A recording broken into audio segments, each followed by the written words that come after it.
네, 오늘 저는 드디어 제가 최애하는 감독님의 소개를 맡게 됐습니다. 바로 그리스의 이다나 감독님이신 요르고스 란티모스 감독님인데요.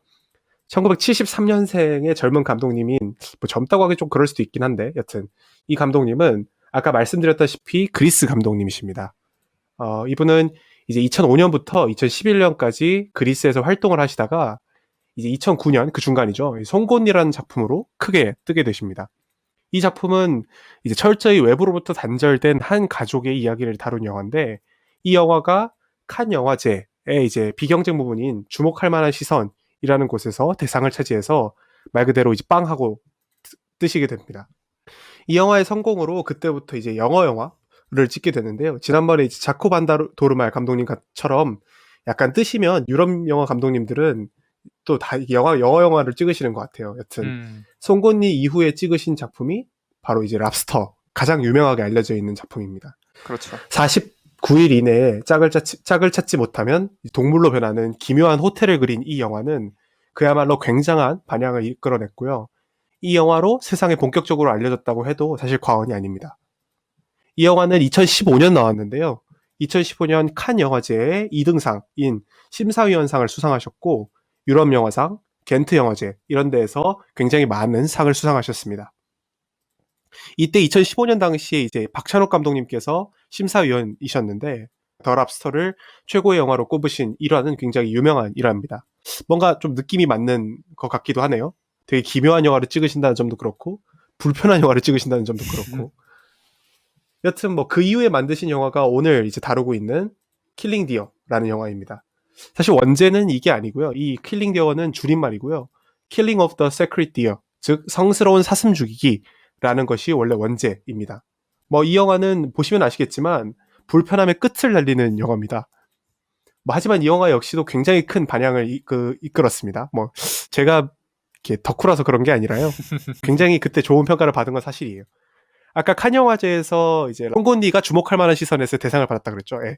그래서 그걸 받고 나서 이 영화 같은 경우에 칸 영화제에서 각본상을 받으셨고요. 시체스 영화제에서도 비평가상을 받으신 바 있습니다. 가장 최근작은 더 페이버릿 영화의 여왕의 여자라는 작품인데요. 이 작품 역시 이제 영국 왕실의 소리 없는 암투를 그린 영화인데 역시 불편합니다. 그래서 뭐 어떤 영화를 고르시든 불편하시니까 그냥 불편하신 거 감수하고 보시는 걸 추천드리겠습니다. 이분의 특징이라면 뭐 계속 말씀드렸지만 불편함입니다.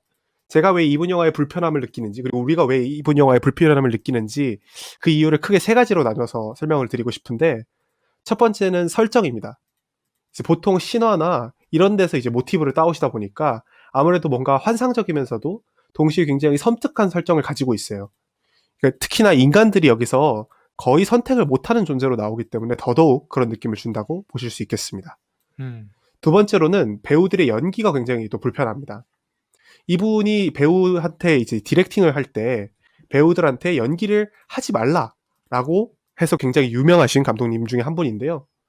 사실 뭐 부조리급이 다 그렇겠지만 특히 요 감독님 영화에 나오신 배우들은 표정도 굉장히 무표정하고 감정 기복도 거의 없고 대사도 한 톤이고 이런 느낌이더라고요. 특히 이제 저 같은 경우는 킬링 디어에서 콜린 파렐, 그러니까 스티븐이 우는 장면을 보고 있는데 그것마저도 그냥 울어라, 그러니까 우는 느낌을 많이 받았습니다. 여튼 그런 것처럼 배우들이 굉장히 정적으로 연기를 하다 보니까 우리가 특히 한국 영화에 익숙해진 우리가 굉장히 불편함을 느끼는 것 같습니다. 그렇죠.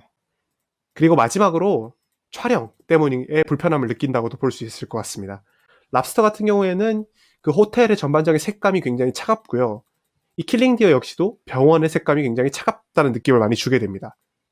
촬영의 구도도 보시면 굉장히 이상한 구도가 많습니다. 엄청 위에서 찍는다든지 아니면 아예 수직으로 찍는다든지 하는 그런 모습들이 많고, 특히 이제 바비 처음으로 하반신 마비 때문에 쓰러지는 장면 같은 걸 보시면 어떤 감독도 택하지 않을 것 같은 수직적인 구도를 아예 써버리십니다. 그렇죠. 이런 여러 요소들이 그 영화, 특히 이 영화들의 불편함을 주지 않았을까, 그런 생각을 해보게 됩니다. 이런 이분의 불편함은 뭐 Greek Weird Wave, 즉 그리스산 기괴한 영화라고 따로 명명될 만큼 굉장히 큰 반향을 불러왔습니다. 뭐 간단하게 배경 설명을 드리면 그리스가 그 리먼 브라더스 사태 이후에 굉장히 크게 망했잖아요. 그렇죠. 그것 때문에 이런 그리크 비어드 웨이브가 등장했다라는 이야기가 굉장히 많더라고요.